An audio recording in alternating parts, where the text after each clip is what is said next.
Mga kaibigan, welcome back po sa inyo. Eto, meron po tayong napakainit na updates kay Kevin Kembao doon sa Amerika. Diba nabalita sa kanya noon ang Knicks? Mga kaibigan, eto naglabas na po ang Knicks ng Summer League lineup nila at wala po dito ang kanyang pangalan. At mukhang change destination po si KQ Sacramento to San Francisco, California. Simulan po natin dito. Diba last year mga kaibigan, nabalita po si KQ na na-scout daw ito at na-operan daw ng New York Knicks na maglaro dito sa NBA Summer League. At kinumpirma pa nga po ito noon ng PR ng strong group ng time na yan na si Nico Rocha.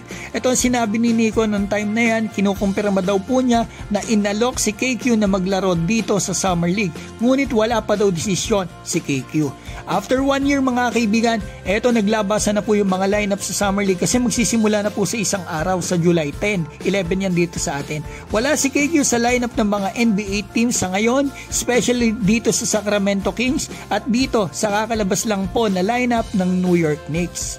Kanina lang po ito mga kaibigan, kakalabas lang po ilang oras pa lang. Ito 17-man lineup Summer League ng New York Knicks. Andito po si Yuday Baba ng Japan pero wala po ang ating kababayan na si Kevin Kembao.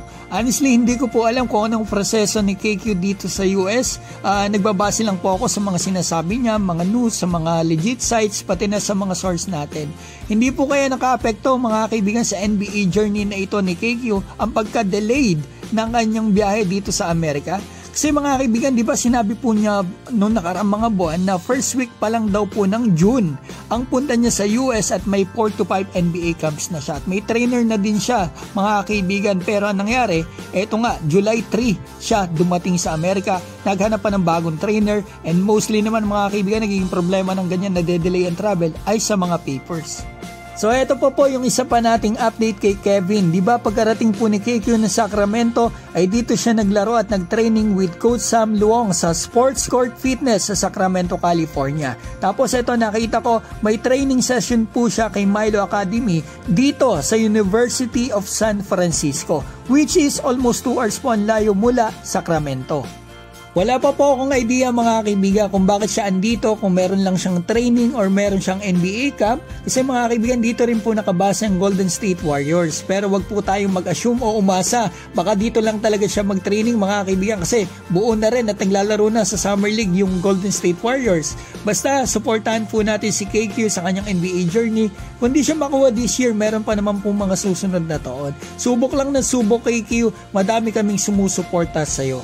So yan po ang balita natin, walang dagdag at totoo. Mag-comment na po kayo sa baba, i-like nyo naman po sana ang video ko. At babatiin ko lamang po si Dionisio Rupo, Ruel Basadre, Sporty, Coach Haji, Rolly Perote, Don Cinco Bellino, Carlo Juanerio, Santos Otencio at Jan Manalo. Mga kaibigan, maraming salamat po.